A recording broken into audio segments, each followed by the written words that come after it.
महाराज ने भेजा। ठाकुर जी अपनी सभा में बैठे थे, ऐसे ही सारे बंदर बैठे थे दूर दूर तक।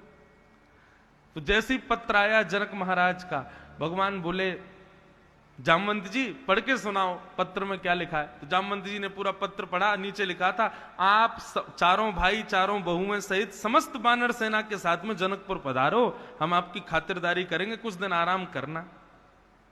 बानर तो सब उछलने लगे, जय हो आनंद आ गए, अब तो खूब आनंद आएंगे, मालपुआ खाने को मिलेंगे, ठाकुर जी की ससुराल जाएंगे भैया। भगवान बोले बहुत सुंदर बात है, प्रस्ताव तो बहुत अच्छा है, लेकिन हम इसमें थोड़ी फेर बदल कर रहे हैं। हम जाएंगे, तीनों भैया जाएंगे, हम चारों की पत्नियां जाएंगी, और दो चार बड़े बूढ़े थोड़े बानर जाएंगे, हनुमान जामवंत आदि। हम पूरी बानर सेना को नहीं लेके जाएंगे।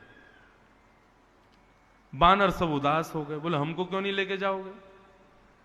ठाकुर जी बोले भैया ससुराल की बात है, ससुराल में नाक देखनी पड़ती है, थोड़ी अदब से जाना पड़ता है। ये तुम सब बानर एक दूसरे के छीन झपट के खा जाते हो, कहीं भी बैठ जाते हो, कहीं भी चढ़ जाते हो, कोई भी भोजन, बानर का स्वभाव है प्रेम से तो नहीं खाएगा, छीन के ही खाएगा। और हमसे ज्यादा बानरों को कौन जाने। वृंदावन में हमने देखे ना, बंदर को आप जैसी आम दो तो यहां से दोगे तो ऐसे मुंह कर लेगा, यहां से दोगे तो ऐसे कर लेगा, लेकिन वही आम आप लेके चलने लग जाओ सुई दौड़ के छीन लेगा। उसका स्वभाव होता है। कई बंदरों का प्रेम से नहीं लेते, उनको तो छीन के ही खाना है। राम जी बोले आप सब बानर यहीं रहो अयोध्या में, हम लोग जाएंगे।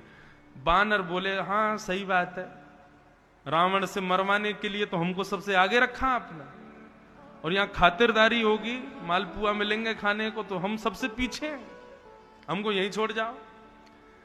जामवंत जी ने भगवान से जाकर कहा जय जय ले चलो, ये भी बेचारे आनंद करे आएंगे। बोले नहीं देखो भाई, पूरी जनकपुर में उपद्रव मचा देंगे ये लोग, सबके घर उजेड़ देंगे, और हमारी जनकपुर के लोग हमारी बड़ी खातिरदारी करते हैं, हम नहीं चाहते कि हमारी हंसी हो वहां पे। जामवंत जी बोले मैं दायित्व लेता हूं, एक भी बानर कुछ भी अपने मन की इच्छा नहीं करेगा, ये सब लोग मेरा अनुकरण करेंगे, मैं जो करूंगा ये सब वही करेंगे। राम जी बोले पहले ट्रायल दिखाओ हमको। तो सब बानरों के आगे जामवंत जी खड़े हो गए। जामवंत जी अपना उल्टा हाथ उठाए तो सारे बानर उल्टा हाथ उठाए, जामवंत जी इधर देखें तो सब बानर उधर देखें, जामवंत जी बैठ जाएं तो सारे बानर बैठ जाएं, जामवंत जी जोर जोर से सांस लें तो सब बानर सांस लें। राम जी बोले हाँ अब ठीक है, ऐसे ही रहना भैया वहां पे। बोले बिल्कुल ऐसे ही रहेंगे, लेकिन आप हमको ले चलो। ठाकुर जी ठीक है करो तैयारी, सबको ले चलो। अब महाराज बानर बिल्कुल बढ़िया, सबने कुर्ता बनवाए अपने छोटे छोटे कुर्ता, और सब बानर चल रहे हैं एक लाइन में, बिल्कुल इतने शिष्टाचार, जैसे 26 जनवरी को परेड होती, 26 वहां पे क्या कहते हैं इंडिया गेट पे, तो सारे हमारे जवान जैसे एक साथ पैर आगे पीछे करके चलते हैं, ऐसे सब बानर चल रहे हैं। और जिस नगर से निकले महाराज सब वाहवाही करें, भैया ऐसे बानर कभी नहीं देखे हमने। जामवंत जी आगे चल रहे हैं, जामवंत जी इधर देखें तो सब बानर इधर देखें, जामवंत जी नीचे देखें सब बानर नीचे देखें, जामवंत जी बैठ जाएं तो सब बैठे, जामवंत जी को प्यास लगे तभी सब पानी पीवे। जनकपुर में जैसे ही प्रवेश हुआ, अटारियों पर गोपियां खड़ी हैं जनकपुर की, अपने पहुना, पहुना मतलब जमाई की स्वागत में। आहा महाराज बानरों को देख करके ऐसी हंसी करें सब, बोले ओहो कितने प्यारे प्यारे बानर, अरे इनके रूप तो देखो, इनके वस्त्र तो देखो, इनकी चाल तो देखो। और भैया साधारण नहीं है, लंका पर विजय प्राप्त करके आए हैं सारे बानर। बड़ी प्रशंसा होने लगी।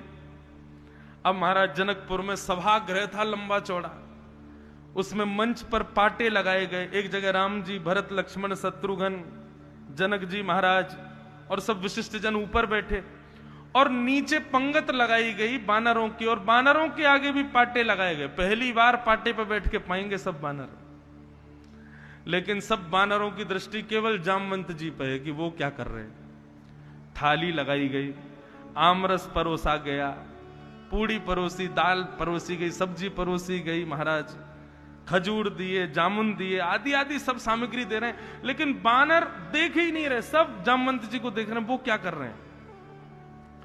जनक जी बोले, राम जी आपकी सेना की तो मन करता आरती उतार ले, देखो कितने शिष्टाचारी बानर आपके सब सब कृपा है आपकी।